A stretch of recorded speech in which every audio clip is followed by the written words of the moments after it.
is a rare case of bladder metastasis from a mucinous ovarian tumor, which was seen in a young girl of 28 who was single, a diploma holder, who presented with a 3-week history of abdominal swelling and a week history of abdominal pain.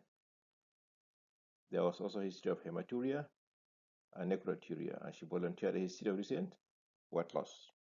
General examination was consistent with recent weight loss. On abdominal examination, the mass was equivalent to 28 weeks uterine size.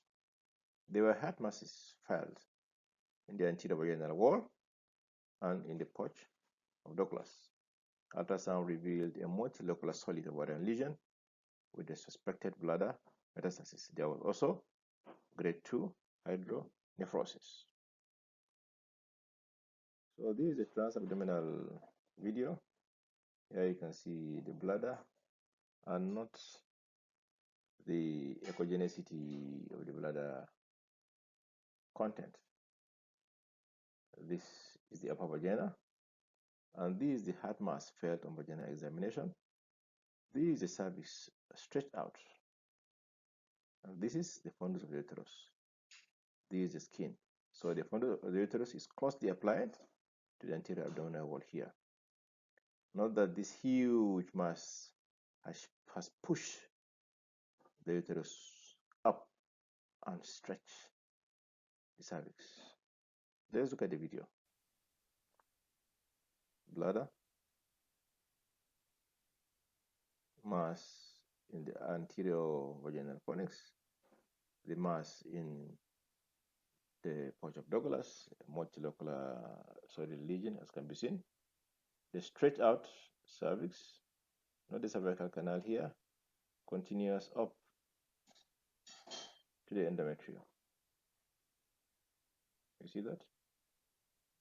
Look at the fundus of the uterus here. The multilocular solid lesion here, and apparently a deposit in the uterovesical pouch. Here you can see part of the lesion.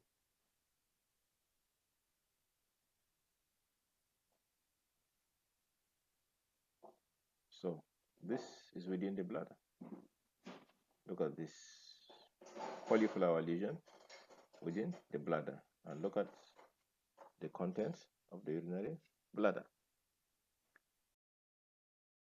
So again, this is the urinary bladder. Look at what we suspect as metastasis from the ovarian tumor, mucinous ovarian tumor, and not the vessel here crossing boundaries. Look at the vessel here. You see that? Crossing boundaries. So here you can see that this is not a solid lesion. As you can see it moving with probe pressure. So this is a mucus plug.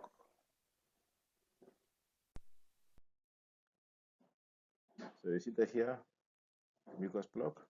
Of course, mucus plugs will not take up color. Here, look at the Morrison's pouch, ascites. Look at the different echogenesis of the cyst content, which is consistent with the mucinous tumor. So why is it that these areas have not taken up color? These ones are not solid areas. These are plugs of mucin. And that is why you can see there is no color up to here.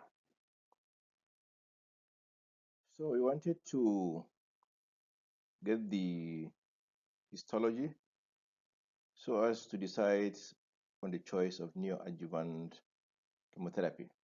So a fine needle biopsy was taken, and we were informed that this is likely to be primary bladder malignancy. So we invited the urologist, who took a cystoscopically directed biopsy, and the result was chronic inflammation. Of course, this is not consistent with the ultrasound findings, and even the urologist was not convinced, and therefore he decided to take a tissue biopsy from the omentum via a mini laparotomy, and the result confirmed our suspicion. metastatic mucinous carcinoma.